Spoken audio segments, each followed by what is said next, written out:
Ladies and gentlemen, we are back at it again. Take a look. It's all dried out, just like we talked about in the prior episode. You can kind of see over there, there's my safety gear, so to speak. We got our duct tape to tape our legs up so no fiberglass gets in there.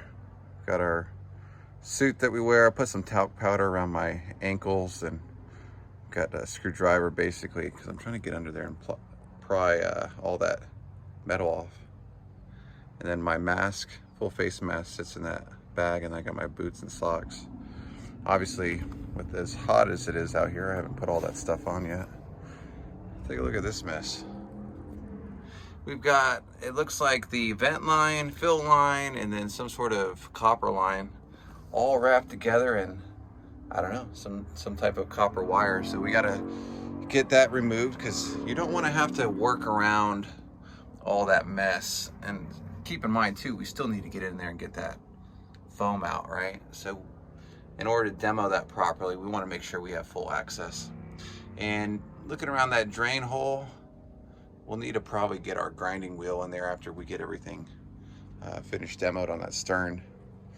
Figure out if that back end is any good. It's looking kind of questionable now. Take a look at this. I did actually look this guy up here. This is the pump to get the oil to the outboard. And this guy is, I want to say it was like $200-300. So I was originally just gonna recycle this oil and chuck this and put a new one on. Oh, and take a look. Does that look familiar? Is that what you wire nut everything together with trailer lights or something? I thought that was interesting. But anyway, I'm gonna save this because it was like a few $100, and I'll probably run power to it, see if it works. Same thing with this guy. I mean, obviously it's been sitting in the boat for well over, what is it, 30 years now. That's pretty good. But I will drain all this out, but we'll set it aside for now to clean everything up. And then we've got our line over there we need to remove, and probably take those wires and fish them back through that little hole so we don't get everything all messed up. And then I'd like to go take those controls out too, because that, I know for a fact that control unit is going to have to get replaced. So anyway, let's go ahead now, suit up, and start, probably use our oscillating blade. I don't think I'm gonna go to the grinder today. When you go to the grinder, trust me, with that sanding wheel, it is a complete, utter mess. I mean, it creates a plume of smoke. So if you're in a neighborhood or something, we'll talk about that later. We've addressed it in prior videos. But yeah, try to time your grinding when all your neighbors are away, because it will go everywhere. All right, so let's get to it. Take a look here. Got all my safety gear on, including my mask. Tell you what, it gets dirty under here real quick. I removed the transom, if you want to call it that, and exposed another further back piece of the transom. Take a look at this. Pretty much 100% rotten. The sad thing is, there's still another piece of transom in here. Because look, it goes all the way back. Look at all this. If you see my other videos with rotten transoms, you'll know that I'm not really surprised here. I mean, a lot of times it comes out as paper mache. See, look at that. Doesn't it look like dirt? There's no real, I mean, there's a little bit right here, but that's pretty common as you start to see it, like the wood in layers still okay, but then if you get anywhere past that, it's just all compromised. It's just another reason why you need to be using marine grade plywood. So let me show you something else that's a little concerning. Is this transom goes all the way up here, and when they sandwich these two halves of the boat together, that's probably when they did this because that transom's kind of hidden down there. Well, sorry, the top of the transom's hidden up here, and then there's another section down here. So what we may end up having to do is slide some pieces of marine grade plywood up, and may have to do a 2-piece transom in here. We'll have to figure out the logistics on that, because I don't think we'll have enough room to get the whole transom put back in one piece. We'll probably, when I get it all cleaned up, I think what I'll do is I'll use some popsicle sticks or something and actually make the dimensions of the transom like we've done in the other videos, and see if it slides in there without being able to bend. But you can see this is your classic trash transom. You don't want to put any kind of motor on the back of this thing, because I tell you what, it'll rip this thing to pieces. So that's where we are. I'm going to finish demoing out a little bit more up there, probably clean up the foam a little bit, and then that little piece you can see hanging over here, we'll pop that off, and then maybe clean that bottom section up.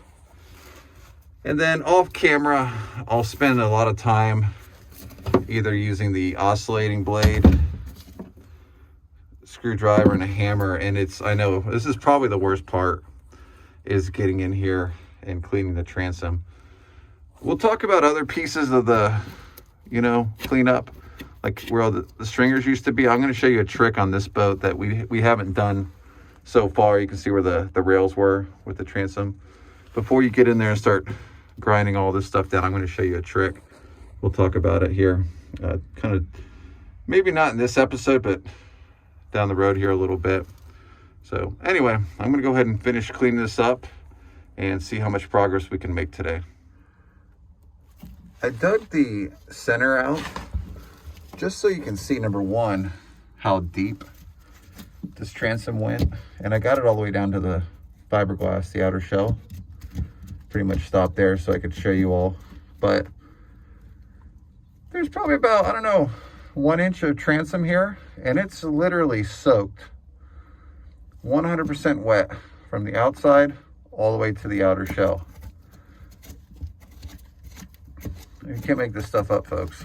So what I'm going to do is see if I can drive something underneath here, or I may have to split it little by little. Ideally, you want to cut along this seam right here and see if you can take it off all in one piece, but you'll probably have to cut all the way across the top side. You can see I've made a cut all the way down here. Just be careful when you're cutting. You want to cut parallel to the bottom of the boat and not like this. Otherwise you'll punch a hole right through it.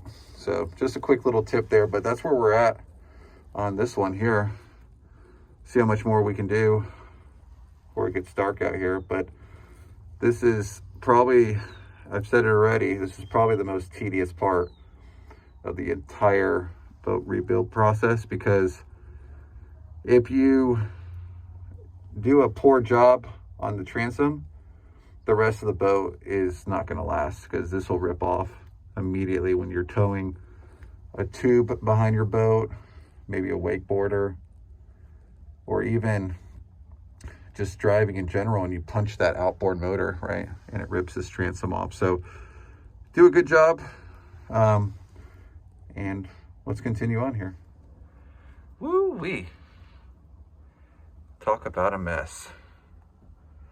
I'd say I have about 90% of the old transom removed. It's just a wet paper mache mess.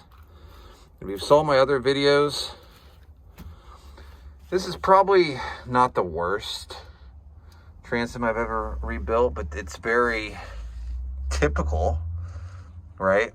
Lots of water. I haven't seen a single piece of plywood back there that was not completely coated in water. Take a look at this. These are pieces of the transom that I saved so you all would be able to see it. as I removed pieces of it. Would it be able to hold a outboard motor and be able to pull you along at a reliable rate? Probably not. Well, probably would until it wouldn't, at which point it ripped this entire back section off. But good thing is, as you've seen in my prior videos, we're going to get in here. We're going to clean all this up. I'll tell you what a mess. We're going to clean it all up, put a new transom back there, put some new stringers, get this thing back on the water pretty soon. So anyway, I hope you enjoyed this episode. It's been a mess. I can tell you what, it's only going to get a little bit messier when we start getting into the grinding phase. So stay tuned, hit that subscribe button, like the video if you thought it was cool and helpful. Stay tuned to the next episode, and we'll see you soon. Have a good one, everybody.